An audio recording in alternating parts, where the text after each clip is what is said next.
हे बापूवर सर्व संतांची कृपा आहे. मग नाथ महाराजांची दिंडी असो, संत भगवान बाबा असोत, संत वामन भाऊ महाराज असोत, साखरवाडीचे माऊली असोत, श्री गुरु रामचंद्र बोधले महाराजांनी त्यांना स्वप्नातच अनुग्रह दिलेला आहे. सगळ्यांचं बापूवर प्रेम आहे. शहादेव बाबा म्हणले, माझे बाळा, तू बापू सांगत असतात माझ्यावर माती टाकायली. ह्या अनेक गोष्टी बापू तुमच्यातून घडल्यात. म्हणून तुम्हाला एकच म्हणावं वाटतं, लाडकी लेक मी संताची, मजवर कृपा बहुतांची. आणि मग अशा लाडक्या लेकीचं माहेरी मग काय आईबाप कमी लाड करतील का? बापू हे तुम्हा आम्हा सगळ्यांची लाडकी लेक असल्यामुळे आणि पाटोदेकर ह्या लाडक्या लेकीचं काय कमी लाड करतील का असं वाटत नाही. सर्वांची कृपा आहे. आपल्याला धन्यवाद देतो. ताई, तुमचं थोडं का होईना मी प्रवचन मग असे ऐकलं, थोडं का होईना. आता उद्याच्याला संपूर्ण, पण ती आहे ना टिकून, आहे ना टिकून मी करेन. आता कोणाचं नाव घेतलं राहिलं म्हणून आलेल्या सगळ्यांना कोटी कोटी अशा प्रकारचं प्रणाम करतो. सगळ्याला कोटी कोटी धन्यवाद देतो.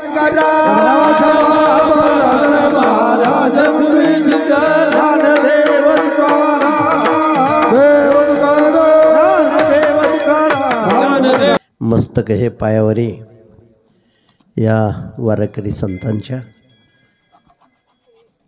तुम्हा सर्व बांधवांच्या, माता भगिनींच्या चरणी प्रणाम करतो, वंदन करतो. आज या ठिकाणी मला येण्यासाठी थोडा उशीर झाला. खरं म्हणजे मंडपातून मी हलायलाच नाही पाहिजे, पण काही गोष्टी मला केल्याशिवाय भागत नाहीत. मी आज 400 किलोमीटरवर जाऊन आलो. म्हणजे 200 किलोमीटर जाणं, 200च्या पुढं पण कमी नाही. आदरणीय महाराष्ट्रातील थोर विभूती रामभाऊ महाराज राऊत बाबा औरंगाबाद जिल्ह्यामध्ये गंगापूरला त्यांची भेट घेऊन आलो. नामजपाच्या ज्या वह्या मी आणल्या होत्या त्या वह्या त्यांना नेऊन दिल्या आणि म्हणून मला लांबचा प्रवास असल्यामुळे यायला थोडा उशीर झाला. मी आपली सर्वांची क्षमा मागतो. कारण हे महात्मे आपल्यापर्यंत येणं, तुम्हाला त्यांचं दर्शन, त्यांचा विचार ऐकायला मिळावा म्हणून हा सगळा माझा खटाटोप आहे. मी एक निमित्त आहे आणि म्हणून त्यांच्याकडे गेलो होतो. उशीर झाला. तसं पावसाने आपल्या मागे एक थोडंसं आहे. आता तुमची सज्जन माणसाची तुमची परीक्षाच आहे खरं म्हणजे आपली सगळीची. असो, आज महाराष्ट्रातील थोर विभूती, आदरणीय वंदनीय पूजनीय माझे गुरुवर्य प्रकाश महाराज बोधले यांनी आणि राष्ट्रीय अध्यक्ष ते अखिल भारतीय वारकरी मंडळाचे, माझ्यावर खूप त्यांचं प्रेम आहे. बांधवांनो, बोधले घराण्याचा इतिहास फार मोठा आहे. माणकोजी बोधले आणि शिवाजी बोधले हे तुकाराम महाराजांचे समकालीन होते. थोट्या ताटाला कंस आली, भोपळ्यात गहू निघले, मेलेलं माणूस जिवंत केलं, रिते पेव भरले. हा जर अधिकार कोणाचा होता तर माणकोजी बोधले, शिवाजी बोधले आणि यांच्या कुळामध्ये शिवाजी बोधले महाराजांचे वंशज आमचे आदरणीय प्रकाश बोधले महाराज आणि 29 तारखेला ज्यांचं कीर्तन आहे ॲडव्होकेट जयवंत महाराज बोधले, ते माणकोजी बोधले महाराज यांचे वंशज, म्हणजे दोघा भावांचे हे वंशज आहेत.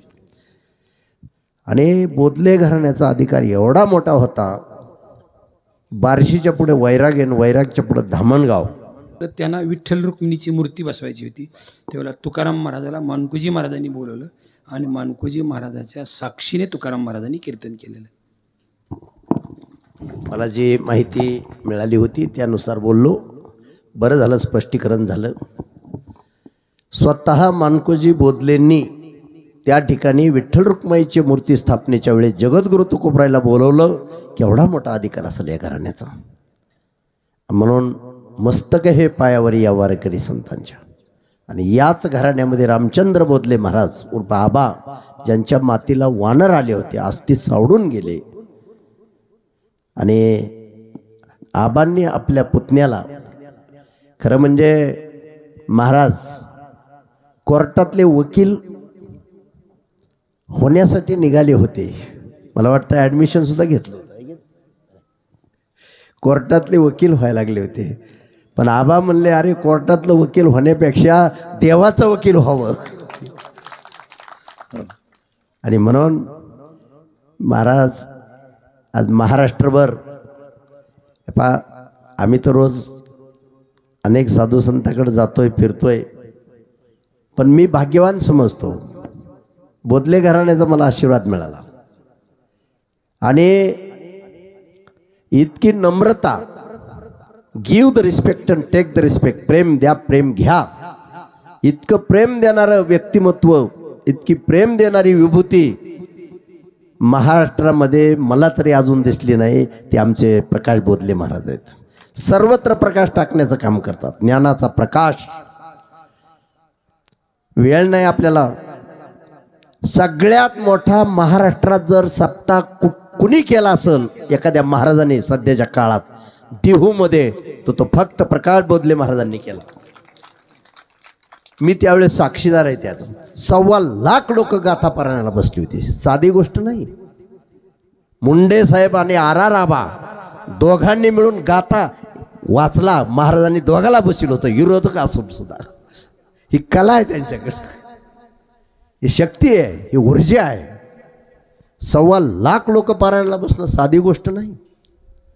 ते देहूचे लोक बुंदलून गेले होते. म्हणले बोधले महाराजांनी काय खेळ केलाय. म्हणले पहिल्या दिवशी थोडी जरा तारांबळ झाली.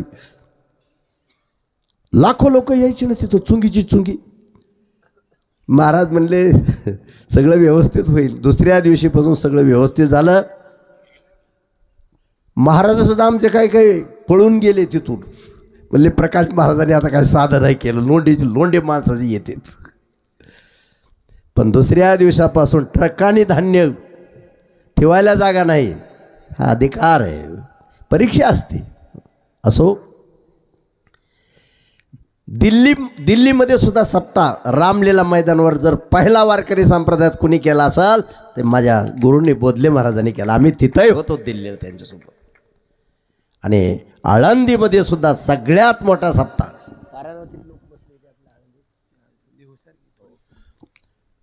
तिथं सुद्धा देहू सारखेच हजारो लोक पारायणाला बसले होते ज्ञानेश्वरीच्या.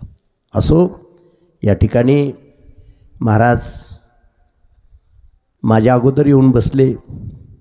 आपल्या सर्व भावी भक्तांच्या वतीने मी त्यांना प्रणाम करतो.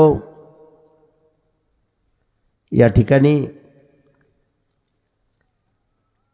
सर्व भाविक भक्तांच्या वतीने पुनश्च एकदा महाराज तुम्हाला प्रणाम.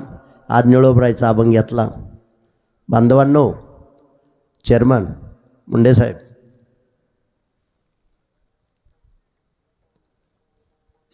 एक 35 वर्षापूर्वी माझा प्रकाश महाराजांचा परिचय नव्हता.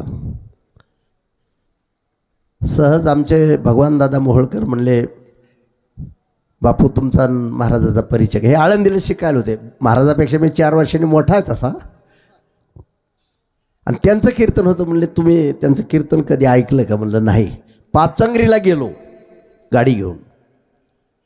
आणि महाराज त्यावेळेस काही वाहनं नसायची, काही साधनं नसायची. महाराजाला यायला वेळ झाला, आलेच नाहीत त्या दिवशी, गाड्या नसायच्या. आणि आम्ही तिथं गेलो. आम्हाला अर्धवट प्रवचन यायचं. आणि महाराजच नाही तिथे कीर्तन सांगायला. जातेगाव जमले, बोडकेवाडी जमली, पाचंगरी जमली. म्हणले प्रकाश महाराज यायनात.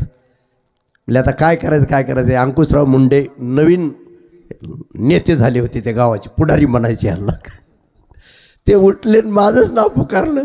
म्हणले पाटोद्याचे ते दुकानदार आलेत म्हणले, आणि ते चांगलं प्रवचन करतात म्हणले, आणि त्यांनाच कीर्तन सांगायला. आणि माझं नाव पुकारलं. मी तर दांडरूनच गेलो. विजारीवर होतो. उरका उरका म्हणले महाराज नेसा धोतर, धोतर नेसता यायला परेशान झालो ताई. एक जणांनी धोतर नेसवलं, गाता सगळे अभंग अर्धालेच पाठ, एक अभंग पाठ नाही. आता गेवा तरी कोणता, सगळे अर्धालेच पाठ. आणि मग अचानक म्हणलं गाथा पाहिजे. काय चमत्कार झाला असेल, एक म्हातारं कोणीतरी आलं आणि त्या अंधारामध्ये मला गाथा आणून दिला. जो अभंग आपुल्या हिता जो असे जागता, धन्य माता पिता तयाची, हा अभंग मी घेतला, मला घ्यायचा होता तो. आणि आज 35 वर्ष झालं महाराजाचं माझं प्रेम वाढत गेलं, पण कमी नाही झालं. लक्षात ठेवून असो, फार मोठी विभूती आहे, आपल्या सर्वांचं भाग्य आहे. महाराज वेळोवेळी आपल्याकडे हाक मारली की येतात, आपल्याला प्रेम देतात आणि संतांच्या कृपेने आपल्या जीवनात सुख शांती समाधान प्राप्त होत असतं, मोहाचा क्षय होत असतो, मोक्षाचा परमोच्च आनंद जीवनात मिळत असतो. महाराज पुन्हा एकदा आपला प्रणाम करतो. आज माझे बांधव, तळे पिंपळगावचे बांधव आणि धनगर जवळक्याचे बांधव यांनी सुद्धा आम्हाला काही सेवा द्या म्हणून, मी पंक्ती मागितल्या नाहीत, पण आम्हाला काही सेवा द्या म्हणून या बांधवाने उत्कृष्ट अशी पंगत दिली. भाकरी या ठिकाणी त्यांनी पोहोचत्या केल्या. त्यांनाही सांगितलं आम्ही आमची भाजी बनवू, पण ते तेवढ्या म्हणायचे नाही नाही आम्हाला काहीतरी सांगा, भाजीसाठी काही सांगा. मला काही अपेक्षा नसतानासुद्धा त्यांनी भाजीसाठी सुद्धा काहीतरी उपाययोजना इथं केली आहे. दोन्ही गावच्या बांधवाला मी कोटी कोटी धन्यवाद देतो. या ठिकाणी